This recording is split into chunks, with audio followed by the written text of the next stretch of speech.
Good morning दोस्तों, स्वागत है आपका आज के मुख्य समाचारों में। जी हां दोस्तों, आपको यहां पर देखने को मिलेंगी सुबह से लेकर शाम तक की तमाम बड़ी खबरें मुख्य समाचार ब्रेकिंग न्यूज अपडेट्स के रूप में। तो चलिए दोस्तों, जान लेते हैं आज की पहली बड़ी खबर। बिहार सरकार 94 लाख परिवारों को 2-2 लाख रुपए देगी। गरीबों को रोजगार के लिए 3 हिस्सों में मिलेंगे पहली किश्त लोकसभा चुनाव से पहले। जी हां दोस्तों, बिहार सरकार राज्य के 94 लाख गरीब परिवारों को 2-2 लाख रुपए देगी। यह रकम इन्हें स्वरोजगार के लिए 3 किश्तों में दी जाएगी। पहली किश्त लोकसभा चुनाव से पहले दी जाएगी। जातीय और आर्थिक सर्वेक्षण रिपोर्ट 9 नवंबर को विधानसभा में पेश की गई थी। उसी समय सीएम नीतीश कुमार ने इसकी घोषणा कर दी थी। इस घोषणा पर मंगलवार को कैबिनेट ने मोहर लगाई। सर्वे में सभी वर्गों में 94 लाख गरीब परिवार चिन्हित किए गए हैं। यह योजना 5 साल के लिए है। सरकार 1-2 दिनों में नोटिफिकेशन भी जारी करेगी। इसके बाद दोस्तों, अगली बड़ी खबर। दिल्ली समेत 6 मेट्रो एयरपोर्ट्स पर वार रूम बनेंगे। फ्लाइट लेट होने पर दिन भर में 3 बार रिपोर्टिंग करनी होगी। एविएशन मिनिस्ट्री की नई एसओपी। जी हां दोस्तों, कोहरे के कारण उड़ानों में हो रही देरी को लेकर सिविल एविएशन मिनिस्ट्री ने मंगलवार को नई स्टैंडर्ड ऑपरेशन प्रोटोकॉल एसओपी जारी की है। इसके तहत दिल्ली, मुंबई, हैदराबाद, बेंगलुरु, चेन्नई और कोलकाता मेट्रो एयरपोर्ट्स पर पैसेंजर्स की सुविधा के लिए वार रूम बनाए जाएंगे। इसके अलावा किसी भी फ्लाइट के लेट होने की स्थिति में दिन भर में एयरलाइन कंपनी को 3 बार रिपोर्टिंग करने का निर्देश दिया गया है। साथ ही सीआईएसएफ की 24 घंटे मौजूदगी सुनिश्चित की जाएगी। Civil aviation minister Jyotiraditya Scindia ने कहा कि दिल्ली के आईजीआई एयरपोर्ट के रनवे 29L को भी शुरू किया जाएगा। सिंधिया ने बताया कि दिल्ली एयरपोर्ट का यह सबसे पुराना रनवे है। पिछले साल G20 समिट के दौरान शुरू किया गया था।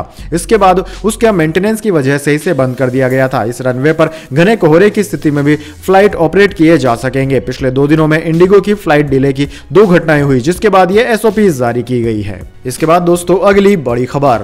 22 जनवरी को सांप्रदायिक सद्भाव रैली करेगी ममता बनर्जी। अयोध्या जाने के सवाल पर दिया यह जवाब। जी हां दोस्तों, पश्चिम बंगाल की मुख्यमंत्री ममता बनर्जी ने मंगलवार को कहा कि वो 22 जनवरी को कोलकाता के कालीघाट मंदिर जाएंगी, जिस दिन अयोध्या में राम मंदिर का उद्घाटन समारोह होगा। उन्होंने मीडिया से कहा कि आप सभी मुझसे विभिन्न मंदिरों के बारे में पूछते रहते हैं, मुझे इसके बारे में कुछ नहीं कहना है। मैं कहती हूं कि धर्म एक व्यक्तिगत मुद्दा है, त्योहार सभी के लिए है। हम 23 जनवरी 26 जनवरी मनाते हैं, 22 जनवरी को हम एक रैली करेंगे। मुख्यमंत्री ने कहा कि पूर्वी भारत के सबसे बड़े तीर्थ स्थलों में से एक कालीघाट में पूजा करने के बाद वो अपनी पार्टी तृणमूल कांग्रेस की ओर से एक रैली करेगी। इस सर्वधर्म यानी कि सभी धर्म रैली में सभी समुदाय के लोग शामिल होंगे और अपने रास्तों में पड़ने वाले मंदिरों, चर्चों, गुरुद्वारों और मस्जिदों सहित विभिन्न धार्मिक स्थानों में जाएंगे। इसके बाद दोस्तों, अगली बड़ी खबर। राहुल गांधी ने कहा प्राण प्रतिष्ठा का कार्यक्रम मोदी आरएसएस का फंक्शन, इसे चुनावी फ्लेवर दिया गया। बीजेपी बोली वे ख्याली दुनिया में जी रहे हैं। जी हां दोस्तों, भारत जोड़ो न्याय यात्रा के तीसरे दिन राहुल गांधी नागालैंड की राजधानी कोहिमा पहुंचे। उन्होंने कहा कि 22 जनवरी को अयोध्या में होने वाला रामलला के प्राण प्रतिष्ठा का कार्यक्रम प्रधानमंत्री नरेंद्र मोदी और राष्ट्रीय स्वयंसेवक संघ आरएसएस का फंक्शन है। इसे पूरी तरह से चुनावी क्लेवर दिया गया है। भाजपा ने इसका जवाब देते हुए कहा कि वे ख्याली दुनिया में रहते हैं। वहीं दोस्तों, हिंदू धर्म के जो लीडर अथॉरिटी है, उन्होंने कहा है कि वो इस राजनीतिक कार्यक्रम में नहीं जा पाएंगे, इसलिए कांग्रेस अध्यक्ष ने वहां जाने से इनकार कर दिया था। जहां तक धर्म की बात है, हम सभी धर्मों के साथ हैं। यह कहना चाहते हैं कि कांग्रेस पार्टी से जो भी जाना चाहे वो जा सकता है। जो सचमुच धर्म को मानते हैं, वो धर्म के साथ पर्सनल रिश्ता रखते हैं, वे अपने जीवन में धर्म का प्रयोग करते हैं। जो धर्म के साथ पब्लिक रिश्ता रखते हैं, वो धर्म का फायदा उठाने की कोशिश करते हैं। इसके बाद दोस्तों, अगली बड़ी खबर। रिपब्लिक डे 2024 दिल्ली में जमी से लेकर आसमां तक चौकसी। गणतंत्र दिवस से पहले एयर स्पेस पर 11 दिनों की पाबंदी। जी हां दोस्तों, गणतंत्र दिवस की तैयारियों और समारोह के मद्देनजर 19 जनवरी से अगले 11 दिन तक राष्ट्रीय राजधानी के हवाई क्षेत्र में प्रतिबंध लागू रहेंगे। एक अधिकारी ने मंगलवार को यह जानकारी दी। अधिकारी ने बताया कि यह प्रतिबंध 29 जनवरी तक लागू रहेंगे, लेकिन इसका असर नियमित उड़ानों पर नहीं पड़ेगा। दोस्तों, आपकी जानकारी के लिए बता दें, 29 जनवरी की शाम को बीटिंग द रिट्रीट का कार्यक्रम का आयोजन होता है। अधिकारी ने बताया कि विशेष विमानों को 19 जनवरी से 25 जनवरी के बीच सुबह 10 बजे से दोपहर 1 बजे तक यहां से उड़ान भरने या उतरने की अनुमति नहीं दी जाएगी। भारतीय विमानन प्राधिकरण द्वारा जारी नोटम के मुताबिक यह पाबंदी 26 से 29 जनवरी के बीच सुबह 9 बजे से रात 9 बजे तक लागू रहेगी। आमतौर पर नोटम यानी कि नोटिस टू एयरमैन नोटिस होता है, जिसमें विमान परिचालन से जुड़े कर्मचारियों को आवश्यक सूचना दी जाती है। इसके बाद दोस्तों अगली बड़ी खबर, मोबाइल फोन बनेगा चलता फिरता टीवी, बिना सिम और इंटरनेट के देख सकेंगे वीडियो, इन शहरों में आ रही है ऐसी तकनीक। जी हां दोस्तों, मोबाइल पर वीडियो, फिल्म या टीवी चैनल्स देखने के लिए सिम कार्ड और इंटरनेट दोनों की जरूरत होती है, लेकिन अब ऐसा नहीं होगा। दरअसल दोस्तों, देश में डायरेक्ट टू मोबाइल यानी कि सीधे मोबाइल तक प्रसारण जल्द ही एक वास्तविकता बन सकता है। इसमें मोबाइल उपभोक्ता बिना सिम कार्ड या इंटरनेट कनेक्शन के वीडियो स्ट्रीम कर सकेंगे।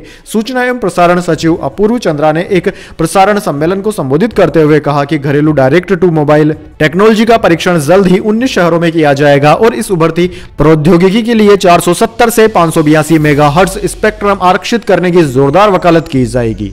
इसके बाद दोस्तों अगली बड़ी खबर, डीप फेक के खिलाफ 7 दिन में नए नियम लाएगी सरकार, सोशल मीडिया फर्म्स पर एक्शन लिया जा सकेगा। कल सचिन का डीप फेक वीडियो आया था। जी हां दोस्तों, डीप फेक को लेकर सरकार नए नियम ला रही है। केंद्रीय मंत्री राजीव चंद्रशेखर ने 16 जनवरी को बताया कि 7-8 दिनों में नए आईटी नियम नोटिफाई किए जाएंगे। उन्होंने डीप फेक पर 2 बैठकें की। नए आईटी नियमों में गलत सूचना और डीप फेक को लेकर बड़े प्रावधान है, सभी के लिए इसका पालन करना अनिवार्य है, नहीं तो कार्रवाई की जाएगी। इससे पहले दोस्तों 23 नवंबर को केंद्रीय मंत्री अश्विनी वैष्णव ने कहा था कि डीप फेक लोकतंत्र के लिए एक नया खतरा बनकर उभरा है। केंद्रीय मंत्री ने बताया था कि सभी सोशल मीडिया प्लेटफॉर्म ने डीप फेक के खतरे और इसकी गंभीरता को स्वीकार किया है। वैष्णव ने कहा था कि डीप फेक के क्रिएटर्स और उसको होस्ट करने वाले प्लेटफॉर्म्स की जिम्मेदारी तय होगी। इसके बाद दोस्तों अगली बड़ी खबर, पूर्व सीजेआई रंजन गोगोई को असम सरकार देगी राज्य का सर्वोच्च सम्मान, सीएम हेमंत बिस्वा शर्मा ने किया ऐलान। जी हां दोस्तों, असम के मुख्यमंत्री हेमंत बिस्वा शर्मा ने मंगलवार को बड़ा ऐलान किया। उन्होंने कहा कि पूर्व सीजेआई और राज्यसभा के सांसद रंजन गोगोई को असम वैभव पुरस्कार दिया जाएगा। हेमंत बिस्वा शर्मा ने सोशल मीडिया प्लेटफॉर्म एक्स पर लिखा कि मुझे यह बताते हुए बेहद खुशी हो रही है कि असम सरकार राज्यसभा के सांसद और पूर्व मुख्य न्यायाधीश रंजन गोगोई को राज्य के सर्वोच्च सम्मान असम वैभव से सम्मानित करेगी। इसके बाद दोस्तों अगली बड़ी खबर, इंटरनेशनल डंकी नेटवर्क से जुड़े 9 लोग हुए गिरफ्तार, इनमें 3 भारतीय। दिल्ली पुलिस ने 26 फर्जी पासपोर्ट और वर्क परमिट बरामद किए। जी हां दोस्तों, दिल्ली पुलिस ने इंटरनेशनल लेवल पर मानव तस्करी करने वाले डंकी नेटवर्क का खुलासा किया है। पुलिस ने इस मामले में 9 लोगों को गिरफ्तार किया है। इनमें 6 मानव तस्कर हैं, जबकि 3 गैरकानूनी रूप से विदेश जाने वाले नागरिक हैं। गिरफ्तार लोगों से 7 लैपटॉप, 12 मोबाइल फोन बरामद किए गए हैं। इसके अलावा पुलिस ने फेक पुलिस क्लियरेंस सर्टिफिकेट, नकली एजुकेशन सर्टिफिकेट, यूरोपीय देशों में काम करने का नकली वर्क परमिट, नकली बांग्लादेशी नोटरी डॉक्यूमेंट्स भी बरामद कर लिए हैं। इसके बाद दोस्तों अगली बड़ी खबर, ओटीटी रिलीज के बाद थिएटर्स में बढ़े 12th फेल के शो, बनी साल की सबसे ज्यादा मुनाफा कमाने वाली फिल्म। जी हां दोस्तों, विक्रांत मेसी की फिल्म 12वीं फेल ने इतिहास रच दिया है। फिल्म देखकर दर्शक ही नहीं, फिल्मी शख्सियतें भी प्रेरित हुई है। इसे थिएटर पर रिलीज हुए 12 हफ्ते गुजर गए हैं, अब यह ओटीटी प्लेटफॉर्म पर स्ट्रीम हो रही है। नतीजा यह है कि फिल्म के ओटीटी रिलीज ने सिनेमाघरों में इसका कलेक्शन बढ़ा दिया। थिएटर मालिकों ने भी फिल्म के शोज बढ़ा दिए हैं। सैकनिल की रिपोर्ट के अनुसार फिल्म ने 12वें और 11वें हफ्ते में 55 लाख रुपए कमाए, जबकि 10वें हफ्ते में इसने 30 लाख रुपए कमाए थे। इसके साथ फिल्म का कुल कलेक्शन 55.30 करोड़ रुपए हो गया है। फिल्म की लागत के अनुपात में देखें तो यह साल की सबसे बड़ी हिट है। इसी बीच फिल्म को ओटीटी पर अच्छी प्रतिक्रिया भी मिल रही है। फिल्म 20 करोड़ रुपए में बनी है। विक्रांत मेसी की फिल्म 12th फेल पिछले साल 27 अक्टूबर को थिएटर्स में रिलीज हुई थी। इसके बाद दोस्तों अगली बड़ी खबर, इलेक्शन में एआई का इस्तेमाल नहीं करने देगा ओपन एआई, कंपनी ने कहा चुनावों की निष्पक्षता बनाए रखना जरूरी, फेक न्यूज रोकेंगे। जी हां दोस्तों, US based artificial intelligence research organisation Open AI ने कहा है कि एआई का इस्तेमाल भारत में लोकसभा चुनाव कैंपेन के लिए नहीं किया जा सकेगा। चुनाव निष्पक्ष आधार पर होना जरूरी है। ओपन एआई ने सोमवार को कहा कि वह कुछ ऐसे टूल बनाएगी जिससे डीप फेक वीडियोज, फोटोज और फेक न्यूज को रोका जा सके। इसके बाद दोस्तों अगली बड़ी खबर, एमपी कूनो से आई बुरी खबर, एक और चीते की मौत, पोस्टमार्टम रिपोर्ट के बाद होगा कारण का खुलासा।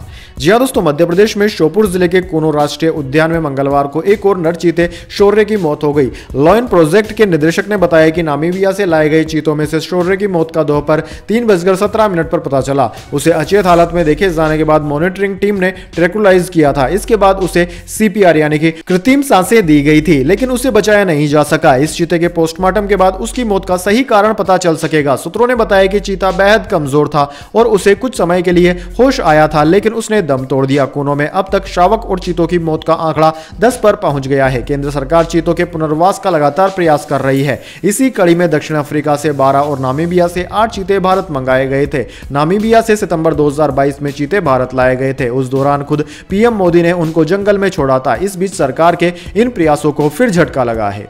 इसके बाद दोस्तों अगली बड़ी खबर, गिफ्ट में आईफोन लेकर बुरी तरह फंसा यह स्टार ऑलराउंडर, आईसीसी ने दी 2 साल की कड़ी सजा।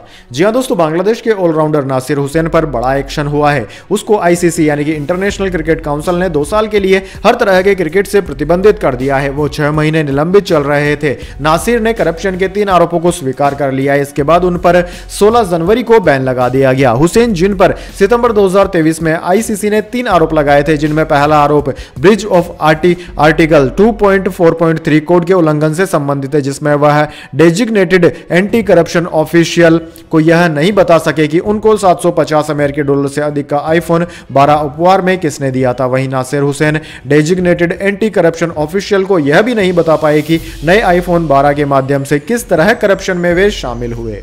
इसके बाद दोस्तों जाने अगली बड़ी खबर, लेकिन उससे पहले मेरी आपसे एक छोटी सी रिक्वेस्ट है। अगर दोस्तों आपको अभी तक हमारी न्यूज़ पसंद आई है तो इसे एक छोटा सा लाइक जरूर दे दीजिए, और अगर आपको पसंद नहीं आई है तो बेशक आप डिसलाइक भी कर सकते हैं, लेकिन दोस्तों लाइक और डिसलाइक जरूर कीजिए, क्योंकि दोस्तों यही हमारी मेहनत का फल होता है और इसी से हमें पता चलता है कि आपको हमारी वीडियोज़ पसंद आ रही है या नहीं। तो चलिए दोस्तों जान लेते हैं आज की अगली बड़ी खबर। ज्योति सीएनसी के शेयर में 31% की तेजी रही। सेंसेक्स 199 अंक गिरकर 73,128 पर बंद। आईटी और बैंकिंग शेयर्स टूटे। जी हां दोस्तों, शेयर बाजार में 16 जनवरी को गिरावट देखने को मिली। सेंसेक्स 199 अंक की गिरावट के साथ 73,128 के स्तर पर बंद हुआ। वहीं निफ्टी में भी 65 अंकों की गिरावट रही। यह 22,031 के लेवल पर बंद हुआ। दोस्तों सेंसेक्स के 30 शेयरों में से 19 में गिरावट और 11 में तेजी देखने को मिली। आईटी और बैंकिंग शेयर्स में ज्यादा गिरावट रही। इससे पहले 15 जनवरी को शेयर बाजार ने ऑल टाइम हाई बनाया था। ज्योति सीएनसी ऑटोमेशन का शेयर 12% के प्रीमियम के साथ 370 रुपए पर मार्केट में लिस्ट हुआ। हालांकि इसके बाद इसमें और तेजी देखने को मिली और ये 103.20 रुपए यानी कि 31.18% की बढ़त के साथ 434.20 पर बंद हुआ। इसके शेयर का इशू प्राइस 331 रुपए था। वहीं दोस्तों बात करें आज के निफ्टी 50 के टॉप गेनर और टॉप लूजर स्टॉक्स की, तो दोस्तों निफ्टी 50 के टॉप गेनर्स में बीपीसीएल, टाटा स्टील और टाइटन रहे, जबकि निफ्टी 50 के टॉप लूजर्स में डिविस रेगुलेटरी, एचसीएल टेक और एनटीपीसी रहे। इसके बाद दोस्तों अगली बड़ी खबर, बाराबंकी पहुंचे अखिलेश यादव का मायावती पर पलटवार, कहा ऊपर से दबाव है। जी हां दोस्तों, बसपा प्रमुख मायावती के गिरगिट बताने पर बाराबंकी पहुंचे पूर्व मुख्यमंत्री अखिलेश यादव ने पलटवार किया। उन्होंने कहा कि समाजवादियों ने मायावती को हमेशा सम्मान देने का काम किया है। समाजवादियों ने संकल्प लिया था कि प्रधानमंत्री का पद समाज की बुराइयों का सामना करने वाले को मिले। समाजवादी पार्टी प्रधानमंत्री बनाने का सपना देख रही थी। अखिलेश यादव ने तीखा हमला बोलते हुए कहा कि मायावती ने रंग बदलने की बात दबाव में कही होगी। उन्होंने बीजेपी का नाम लिए बिना कहा कि मायावती पर ऊपर से दबाव है। इसके बाद दोस्तों अगली बड़ी खबर, जब राजीव गांधी प्रधानमंत्री थे तब हुआ था राम मंदिर का शिलान्यास, शरद पवार का बयान। जी हां दोस्तों, राम मंदिर में रामलला की प्राण प्रतिष्ठा की घड़ी जैसे जैसे करीब आती जा रही है, वैसे वैसे राजनीतिक दलों के बीच बयानबाजी भी तेज हो रही है। विपक्षी पार्टियां मंदिर को बीजेपी पर एक के बाद एक तीर छोड़ रही है, तो वहीं सत्तारूढ़ बीजेपी की तरफ से पलटवार भी हो रहा है। अब एनसीपी प्रमुख शरद पवार ने कहा है कि अयोध्या में एक राम मंदिर के लिए शिलान्यास उस वक्त हुआ था जब राजीव गांधी देश के प्रधानमंत्री थे। बीजेपी और आरएसएस केवल इस मुद्दे पर राजनीति कर रही है। इसके बाद दोस्तों अगली बड़ी खबर, जो बॉलीवुड नहीं कर पाई वो साउथ ने कर दिया। रिलीज से पहले ही पुष्पा 2 ने किया ओटीटी प्लेटफॉर्म का ऐलान। जी हां दोस्तों, साउथ के सुपरस्टार अल्लू अर्जुन की फिल्म पुष्पा 2 का फैंस बेसब्री से इंतजार कर रहे हैं। इसके पहले पार्ट की सक्सेस के बाद से दूसरे पार्ट पर फैंस की नजरें टिकी हुई है। पुष्पा 2 सिनेमाघरों पर 15 अगस्त को रिलीज होने वाली है। इस फिल्म को लेकर बज लंबे समय से बना हुआ है। मेकर सोशल मीडिया पर फिल्म को लेकर कुछ ना कुछ शेयर करते ही रहते हैं, जिसकी वजह से फिल्म चर्चा में बनी हुई है। अब फिल्म के ओटीटी राइट्स का ऐलान कर दिया गया है। यह पहली बार हुआ है कि किसी ओटीटी प्लेटफॉर्म ने फिल्म की रिलीज से पहले ही उनके ओटीटी राइट्स की जानकारी सोशल मीडिया पर शेयर कर दी है। दरअसल दोस्तों हाल ही में नेटफ्लिक्स में रिलीज की जानकारी मिली है। इसके अलावा उन्होंने फिल्म से जुड़ी जानकारी भी साझा की है। पुष्पा 2 अगर आप थिएटर्स पर नहीं देख पाते हैं तो इसे आप ओटीटी प्लेटफॉर्म पर देख सकते हैं और नेटफ्लिक्स पर आप इसे देख सकते हैं। इसके बाद दोस्तों अगली बड़ी खबर, लखनऊ में 8वीं तक के स्कूल 18 जनवरी तक बंद रहेंगे। शीतलहर की वजह से क्लास 9 से 12वीं का भी समय बदला। जी हां दोस्तों, यूपी समेत उत्तर भारत में शीतलहर की चपेट है। हाड़ कपा देने वाली ठंड ने लोगों का बुरा हाल कर दिया है। सड़कों पर गाड़ियों की रफ्तार धीमी पड़ गई है। कोहरे के कारण विजिबिलिटी कम होने से ड्राइवरों को दुश्वारियों का सामना करना पड़ रहा है। मौसम विभाग का कहना है कि लोगों को अभी सर्दी से छुटकारा मिलने की उम्मीद नहीं है। लखनऊ के तापमान में गिरावट का दौर जारी है। ठंड की मार सबसे ज्यादा बच्चों पर पड़ रही है। मौसम विभाग के अलर्ट को देखते हुए जिला प्रशासन ने स्कूली बच्चों को बड़ी राहत दी है। लखनऊ में क्लास 8वीं तक के बच्चों को स्कूल जाने से छुट्टी मिल गई है। वहीं शीतलहर को देखते हुए 9 से 12वीं क्लास के समय का भी बदल दिया गया है। अब इनका समय सुबह 10 बजे से 3 बजे तक रखा गया है। इसके बाद दोस्तों अगली बड़ी खबर, दिसंबर में खुले रिकॉर्ड तोड़ डीमैट अकाउंट 14 करोड़ को छूने वाला है आंकड़ा। जी हां दोस्तों, देश की आर्थिक प्रगति का हिस्सेदार बनने को जनता बेताब है। शेयर मार्केट में पिछले कुछ समय से भारी तेजी नए निवेशकों का रुख बाजार की ओर कर रही है। दिसंबर 2023 में देश में डीमैट अकाउंट खोलने का नया रिकॉर्ड बन गया। पिछले महीने देश में लगभग 42 लाख नए डीमैट अकाउंट खोले गए।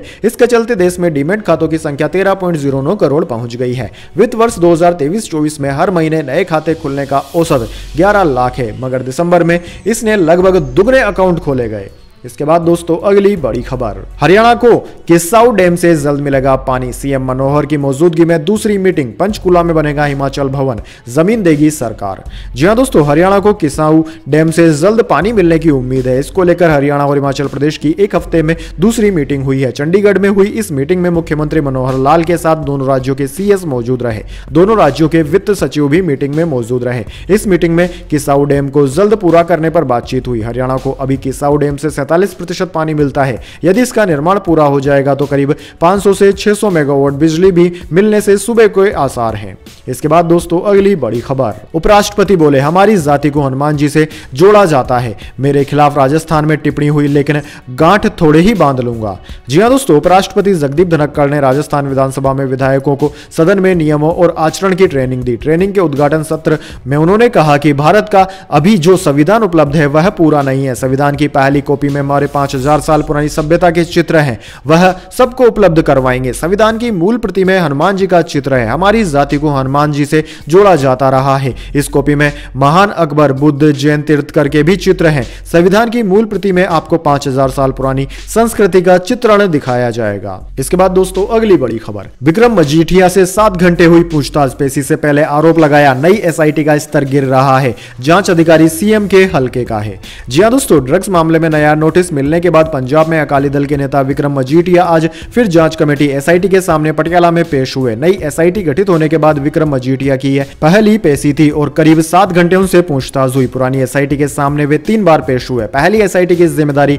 एडीजीपी एसएस सिन्हा के पास थी और वे 31 दिसंबर को रिटायर हो चुके हैं। विक्रम मजीठिया ने पेश होने से पहले नई एसआईटी पर सवाल उठाए थे। मजीठिया ने कहा कि एसआईटी का स्तर गिर रहा है। वे तो चाहते थे कि मुख्यमंत्री एसआईटी के चेयरमैन बन जाएं, लेकिन खुशी की बात है कि एसआईटी मुखी उनके हल्के का है। हॉटलाइन पर सारी जानकारी सीएम मान को देंगे। तो दोस्तों यह थी आज की तमाम बड़ी खबरें। इसके बाद दोस्तों बारी आती है आज के माइंड क्यूज क्वेश्चन की। जी हां दोस्तों, एक आसान से सवाल का जवाब देकर आप जीत सकते हैं एक सरप्राइज गिफ्ट हमारे यूट्यूब चैनल की ओर से। तो दोस्तों आज का सवाल आपकी स्क्रीन पर आ चुका है। गोल्डन टेम्पल कौन से राज्य में स्थित है? जी हां दोस्तों, अगर आप जानते हैं गोल्डन टेम्पल यानी कि स्वर्ण मंदिर कहां पर स्थित है तो जल्दी से उस राज्य का नाम कमेंट बॉक्स में लिख दीजिए। अगर दोस्तों आपका जवाब होता है एकदम सही और आप चुने जाते हैं लकी विजेता के रूप में तो आपको मिल सकता है एक सरप्राइज गिफ्ट हमारे यूट्यूब चैनल की ओर से। तो दोस्तों जल्दी से अपना उत्तर कमेंट बॉक्स में लिख दीजिए, वीडियो को लाइक कर लीजिए और चैनल को सब्सक्राइब करके बेल आइकन भी दबा लीजिए। धन्यवाद। वंदे मातरम। जय हिंद, जय भारत।